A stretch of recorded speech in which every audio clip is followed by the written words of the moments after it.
Good morning. I'm going to invite members of the transportation panel to come on up on the stage. I'd also like to thank Stuart Kaye with Kelsey Siebold Clinic for delivering this morning's invocation. There's somebody here that I'm remiss not to talk about and mention earlier, and that's actually the staff of the Alliance. It's led by Chad Burke, our executive director. We also have Fred Welch, VP of Economic Development, joined with Bridget Erie, Dana Ramirez, Maricela Contreras, Caitlin Connor, and Patty Bell. And each one of these folks are the nucleus of what drives this organization. So I'd like to, if you would all, please give them a round of applause. Thank you very much. Job well done. Okay. Good morning. What a great crowd. At one time or another, I think I've knocked on each one of your doors more than once. So I appreciate it. As former mayor, these were the ones that helped me get what I needed to do in the city of Seabrook. So now here we are today dealing with a region that's vibrant, growing, and with that is production of plastics, resins, and equipment, goods, and movement of all these things. And it's complex, isn't it? And we've been working on this for a number of years. I think we've made a lot of advances, but we have a little bit more to go. So we're here to talk about our successes, our challenges, and a little bit of the future.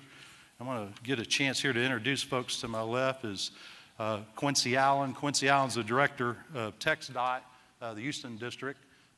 You might know Quincy. How many of you remember the old Baytown Tunnel? Yeah. How many of you held your breath through that Baytown Tunnel? Oh, that was me, right? Well, Quincy was responsible engineer for removing the Baytown Tunnel and also the installation of the Fred Hartman Bridge. So he understands our region well, understands our needs here. Great ally for us here.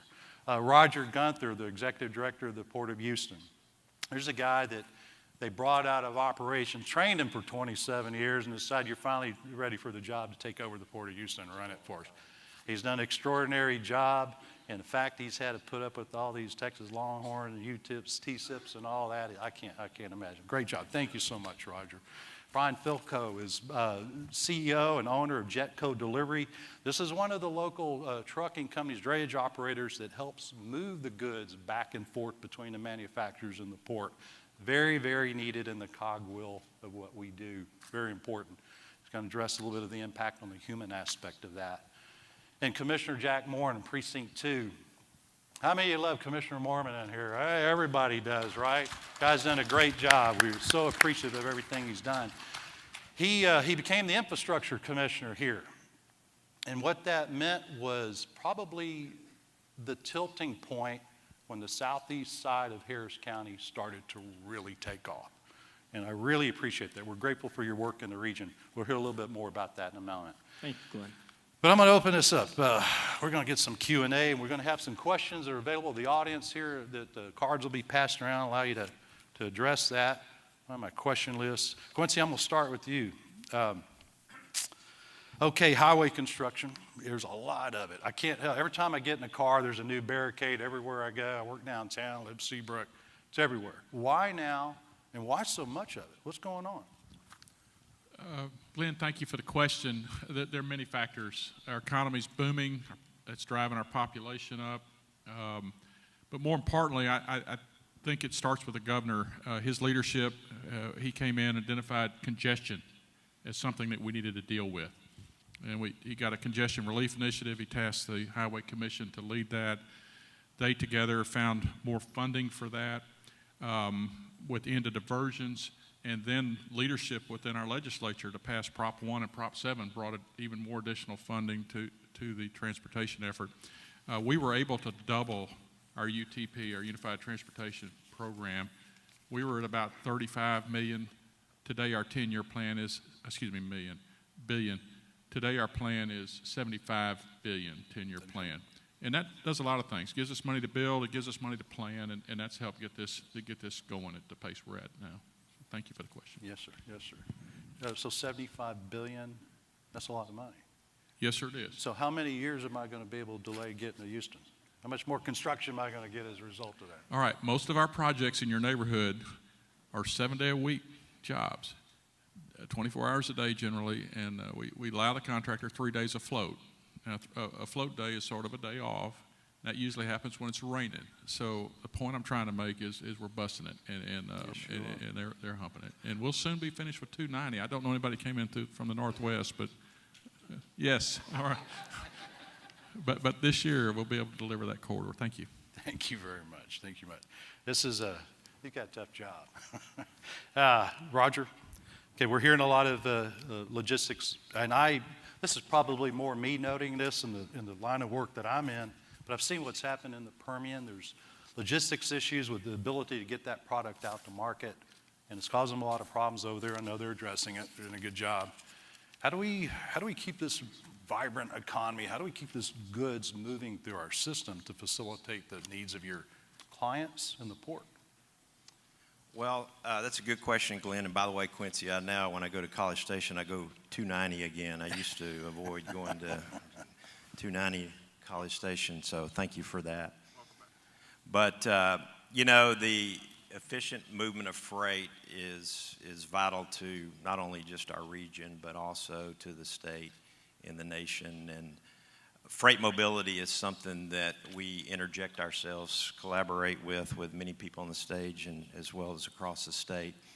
But we have to, the energy sector is driving a lot of growth, as you well know, and the amount of the population growth is driving the amount of import goods coming through here. So our growth, especially through our container terminals, is just off the charts. Just for those of you who don't know, just to kind of highlight the magnitude of that, just in 2015, we crossed the 2 million TEU mark for the first time. We hit nearly 2.5 million TEUs, that's 20-foot equivalent units, in 2017, just in a short 2 years, 20% growth, probably do 2.7 this year and beyond. So getting that freight to and from the market is critical. We're very proud of what we do because efficiency at the port, I like to think is not an issue. Brian can comment on that later. We get trucks in and out of our terminals very well. It's getting them to their market to avoid congestion, to make sure that we have an efficient trade, competitive trade here in our country, in our region. So we're doing a lot about that. We've extended gate hours at our terminal to try to promote the use of the existing freight network that we have during the hours that you and I aren't driving on those roads in our car. Quite frankly, it's had a minimal effect so far. We're still kind of this 8 to 5 region around here, but hopefully, that's something that has to occur. Using additional modes of transportation, I know that's what we talk about a lot in the Freight Advisory Committee, a TxDOT committee that Judge Emmett chairs, to encourage the use of different modes of transportation, i.e. rail. Obviously, I don't know if there's any rail people here. They have something to say about that, but getting more cargo off the road and to and from inland destinations more efficiently by rail, it would certainly enhance the traffic. Another example, and I won't take up the 35 minutes that we have left, No, but please do. just the order of magnitude that we have, 6,000 trucks a day through our terminals today. That's at 2.7 million TEUs a year.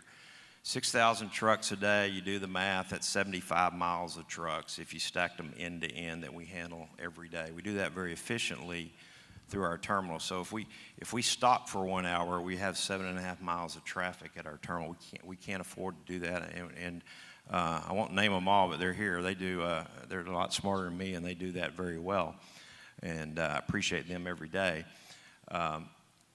But fast forward, we have the ability to expand our container terminals to 5 million, maybe 6 million TEUs. What if we were doing that today? How would we get that freight to the market? And what are we going to do in the future to make sure that we get that done? So we got to look at the modes of transportation, the freight network, using better hours and other opportunities that we can talk about. Yeah, we've seen the impact with the better hours a little bit down on the Seabrook side. You've seen a little bit lesser. We appreciate that very much. Brian, you have a company that has a lot of individuals. You're a noted author. I think you've written about this, the human aspect of it, which is critical to every one of us because it's who we are.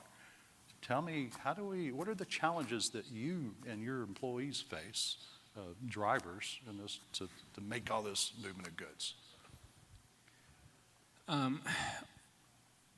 Let me talk a little bit globally about drivers for a minute, and this impacts our drivers, and I can talk about things we're doing to address it. But let me paint the picture of the driver situation, because we've heard Roger and Quincy talk about growth, and the growth is here, and the growth is going to be here.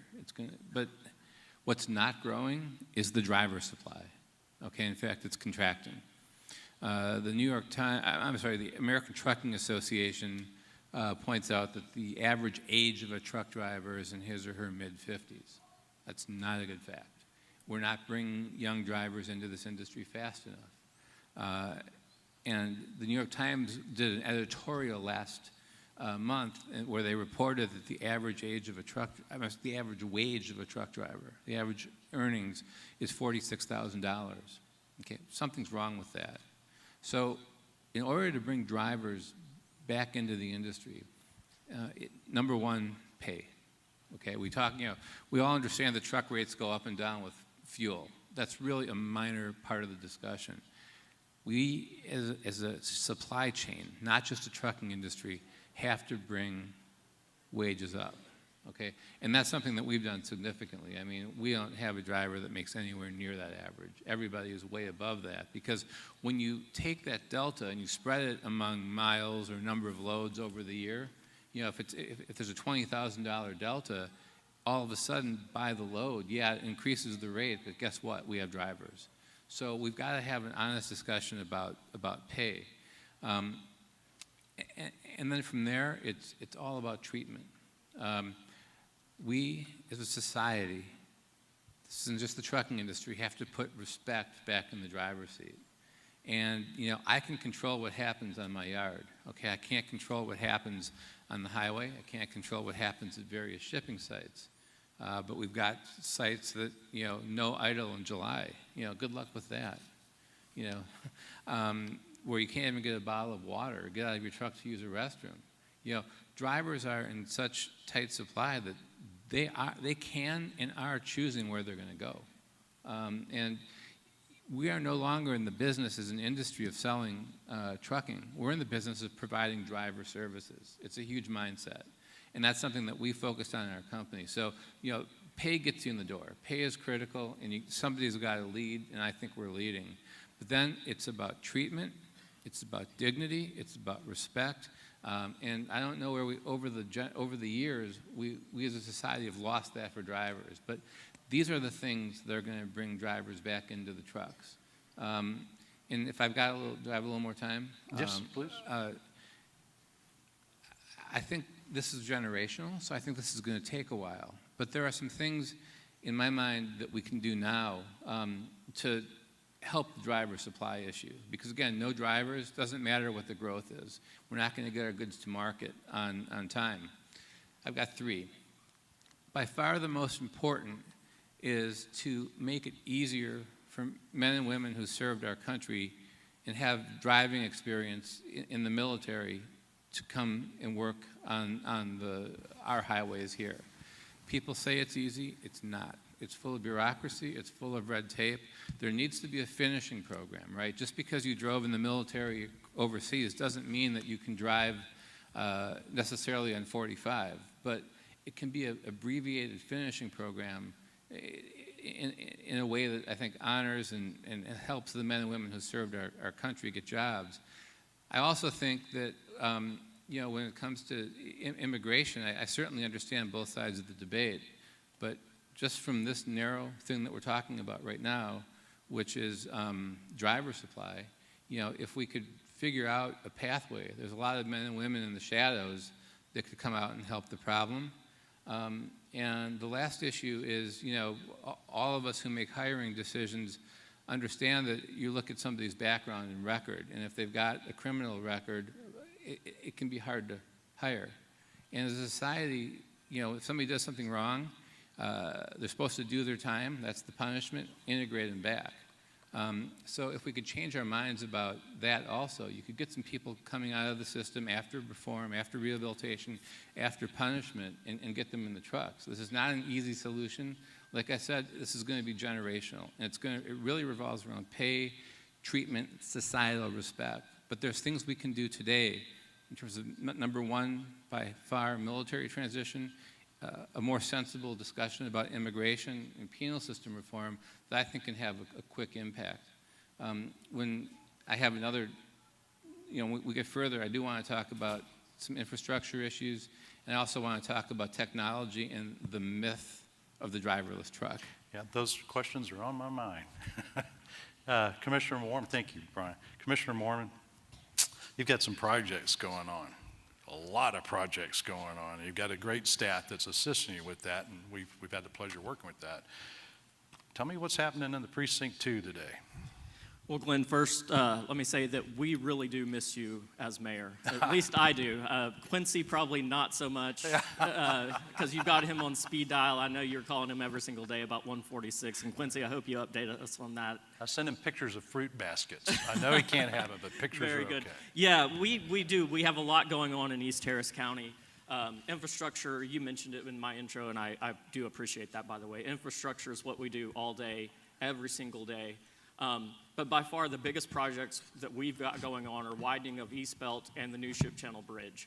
Those are Toll Road Authority projects, but those highlight the authority's really renewed effort to reduce congestion, improve safety, and then plan for tomorrow. Certainly I'm not going to bore everybody with all the details, but I'd like to give a little bit of update on where the project is, where we're going, and what we can expect.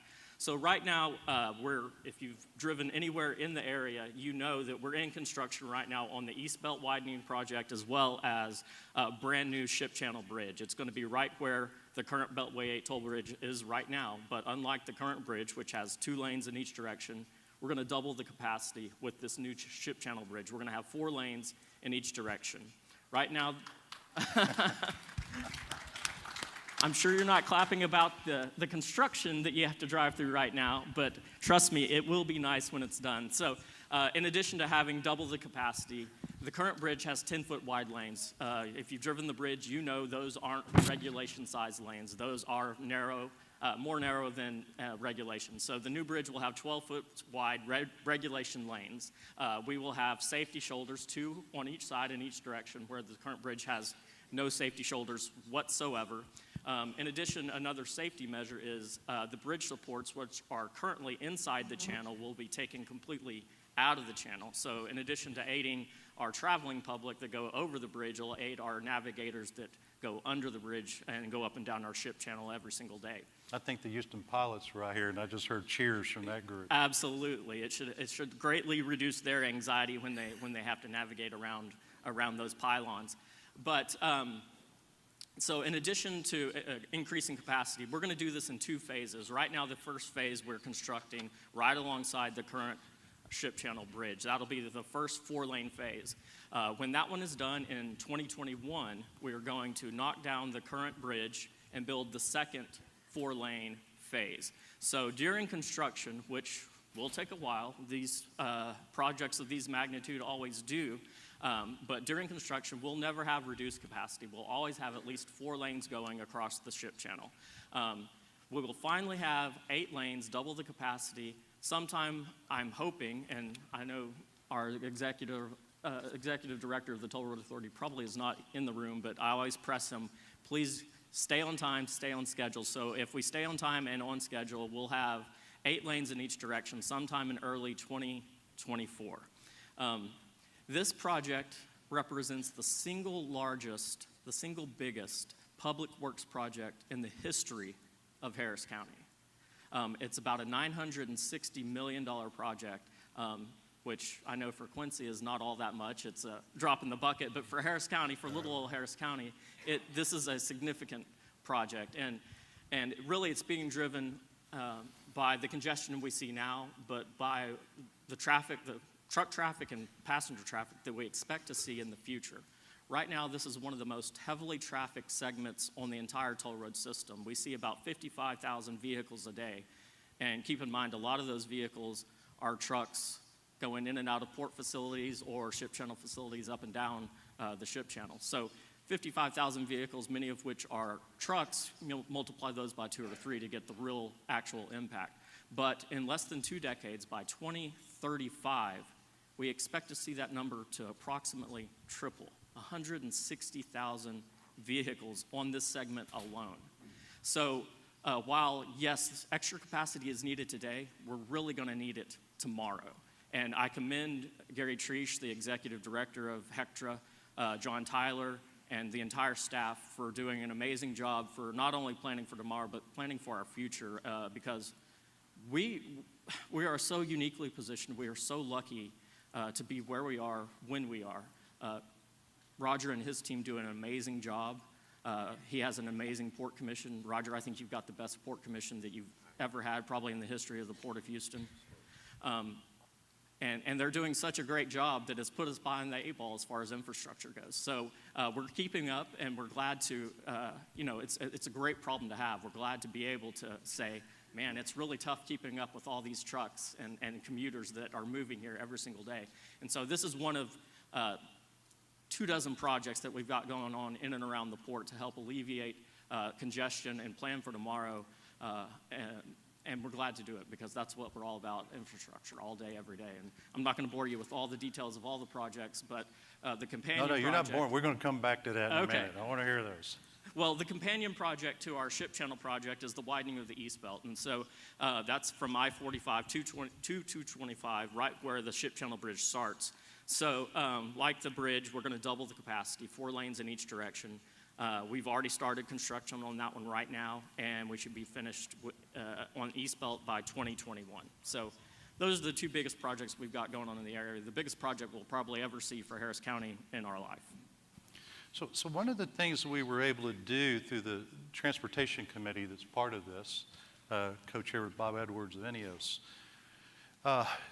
is really to bring all these people into one room with various needs and make the sausage. And it's not always pretty, right? But it's working.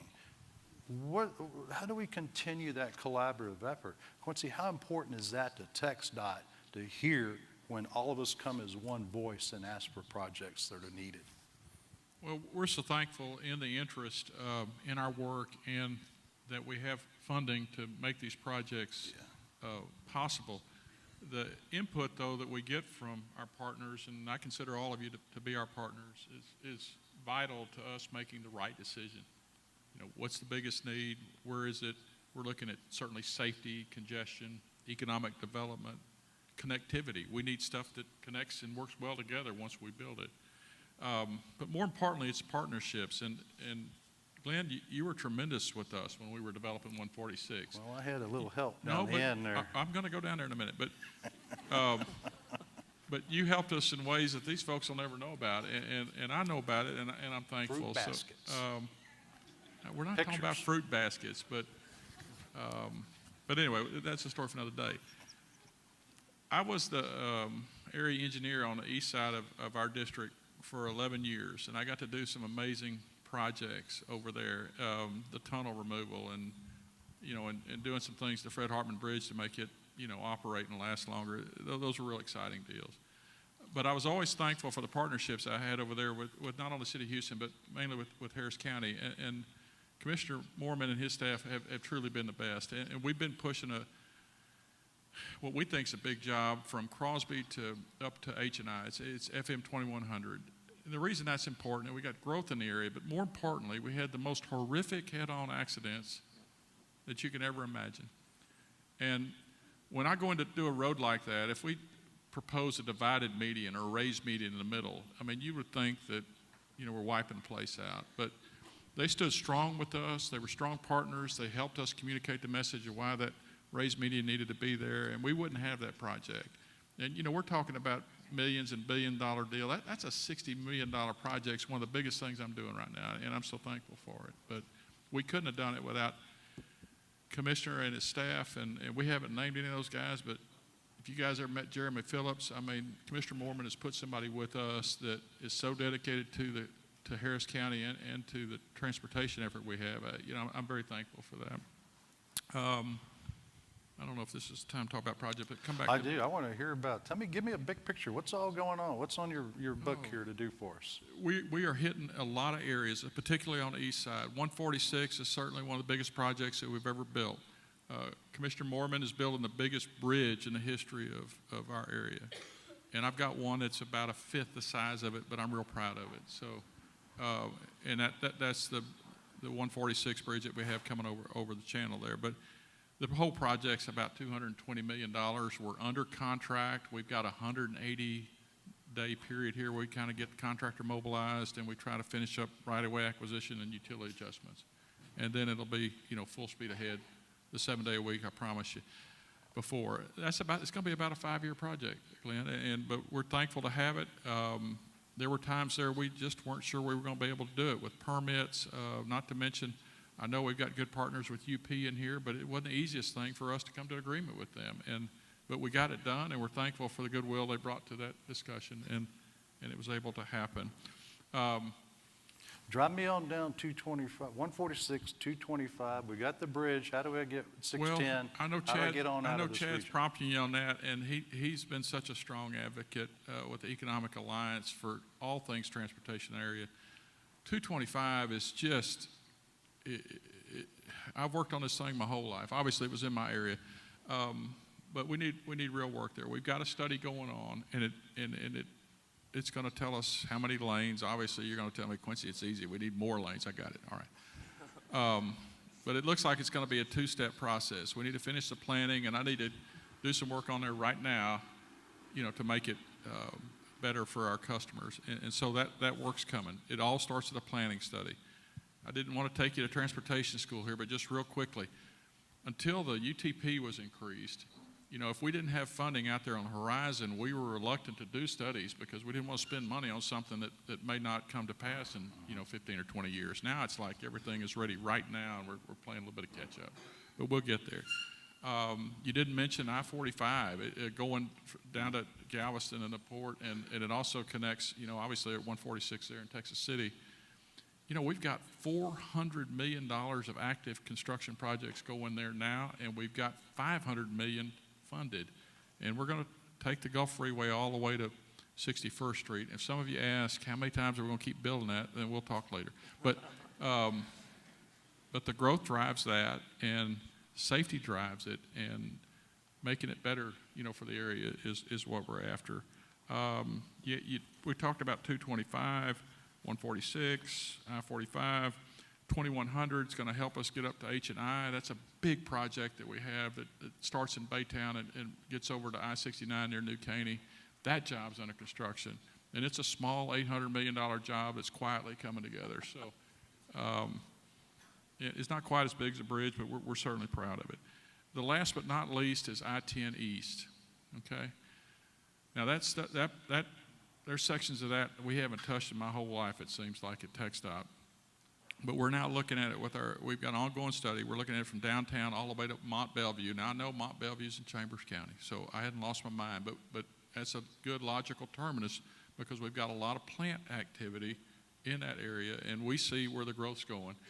And the other thing, I'll close my part of this real quickly. We're spending more time with demographers, looking at where the growth is. And we're just not counting heads and population, but what's driving the growth, what work activities are going on in the area, where the people that are doing the work activities are living, and trying to connect the dots there to make sure what we're building is going to meet the needs completely.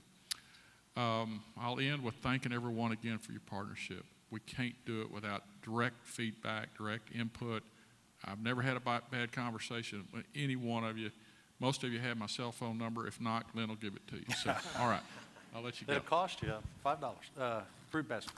Roger, it's not just trucks, right? You have these things called ships, right? Barges. What other means do we get this stuff out? And then I'm going to tag it over to Brian to tell me about that aspect, tie that in. Well, there's a lot of opportunities, and it's really comforting because, to me, it seems like we have grown when we talk about freight mobility in the region, I've always said we can't, we're planning our terminals. It's easy to master plan a container terminal for how much volume you expect, but we can't do it in a vacuum. We have to make sure that the region understands the impact that that's going to have.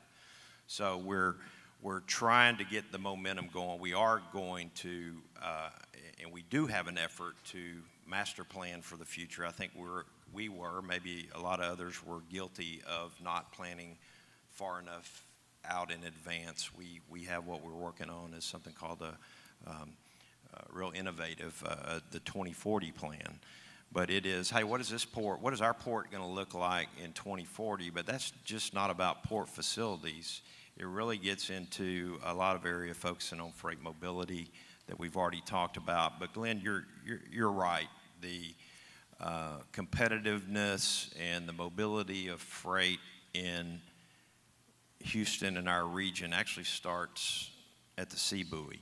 And you heard my chairman talk about it yesterday, and I can't overemphasize the impact that it has on everybody in this room and in our industry is the need for, as this growth continues, this energy sector, this amount of oil and gas being produced in the Eagle Ford Shale and the Permian Basin is far more than what we can consume in this country. And guess what? It's going to be piped into Houston Ship Channel, and it's going to go out on a ship, whether that's oil or gas, liquids, or if it's produced as polyethylene and go into a container, it's going out. So we have to take care of this asset. And we're nearing the end of this project, this study. You heard about it yesterday, the imperative need for maintaining two-way traffic first and foremost to get to our ports, and then also to and from, its ultimate destination. You talk about other modes of transportation. We're in a great position in that our region produces a lot of stuff and consumes a lot of stuff, so it hadn't historically had a need to go by rail. People talk about inland waterways. I was in Antwerp in May, and I forget the percentage, but half of their cargo, containerized cargo that comes in, gets on a barge and goes somewhere in Europe, and that would be nice. Or you go to Vancouver and a shipload of 2,000 containers comes in. They put every one of them on a train and it goes to Chicago. That's not the environment that we live, although there's growth opportunities to do that. We have to look at the 6,000 trucks a day that are coming into our container terminals now, double that volume. How are we going to handle that? How do you remove, if you can look at ways to get these containers beyond congestion, we call it. People have heard of some things that are being discussed about, like the Texas freight shuttle. And some people tend to laugh at those ideas or whatever. Hey, that's not something that we're going to do today, but ideas like that to get containers off of our terminals more quickly, get them to an area where, imagine if 6,000 trucks had to drive 20 miles less each way every day to pick up the container. It's still going to get on a truck. It's still going to get a truck to go that last mile or last 10 miles. But at some point, you're talking about 225. How do you take the pressure off of the corridors in and out of the port? We've got to keep thinking about this. We have to look for opportunities to be innovative together to solve the problems and keep our region competitive. So there's a lot of things that we're thinking about, and we're open to ideas, and I think collectively we have to make sure that we're prepared for 2040 and beyond. So that kind of, what I hear is there's more coming.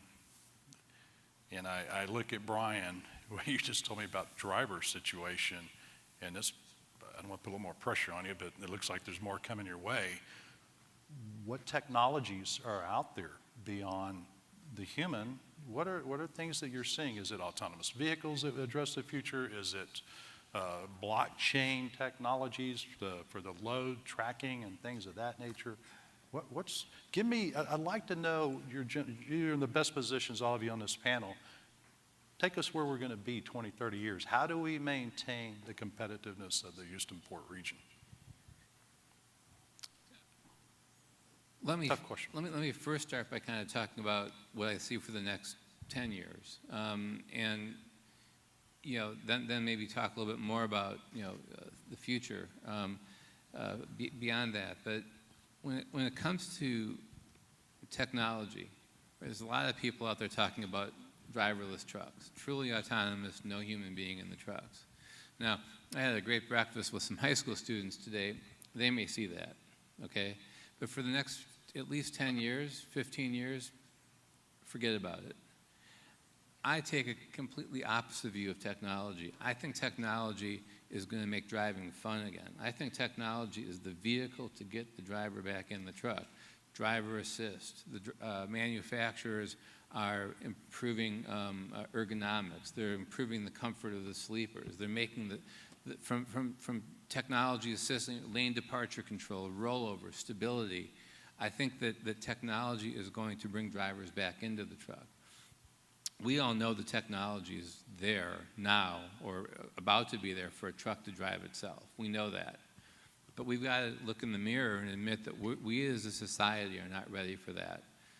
You and I don't want a truck literally with no human being in it driving next to my family or your family.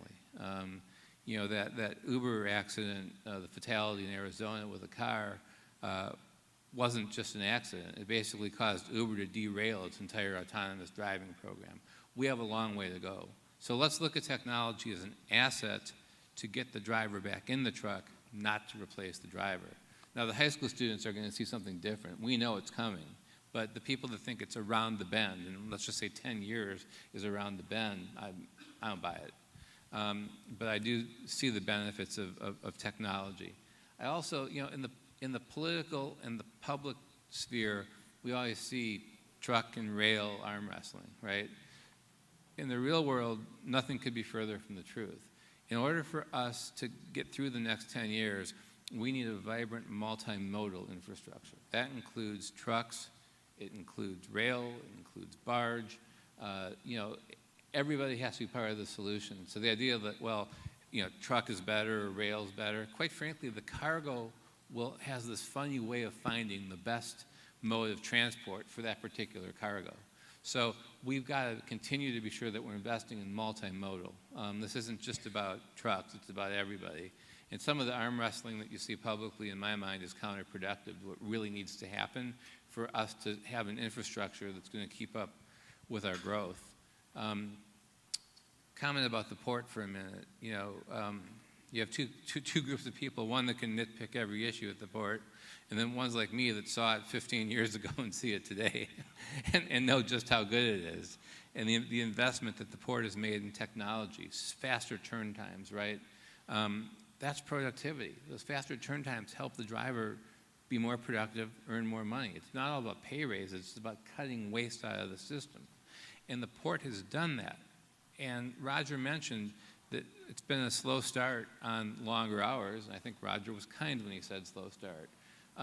The issue is that we'll drive. We're happy to be on the road when everybody else is having dinner. The port's already committed to open, but it's like throwing a party and nobody coming. I don't have anywhere to go with the container, and that's going to create yard drops and grounding fees and all that kind of stuff. So the entire shipping community has to wake up to the longer hours. And some warehouses in the La Porte, Pasadena area have, and that's really welcome, but it goes broader than that. In other words, the longer hours in and of themselves don't do any good if it's the port and the trucks and nowhere to go, because all you're doing is actually adding transaction costs to the customer.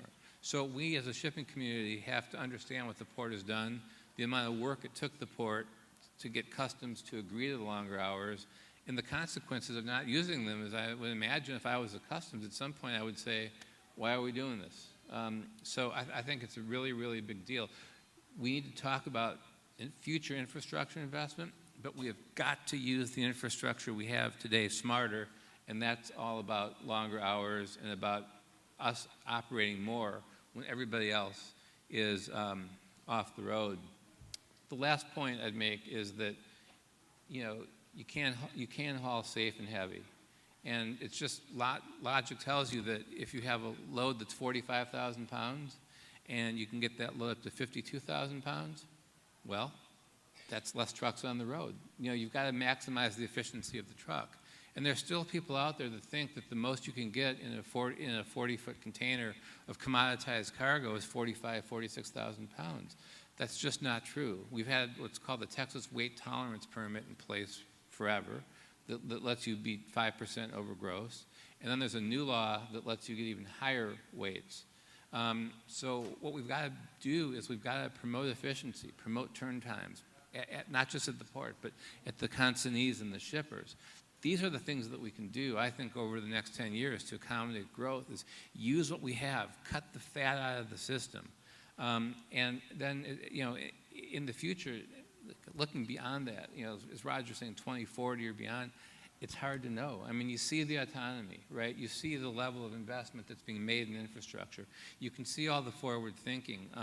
I have the privilege of co-chairing the Greater Houston Freight Committee with Judge Emmett, and there's no fiercer advocate for infrastructure than the judge.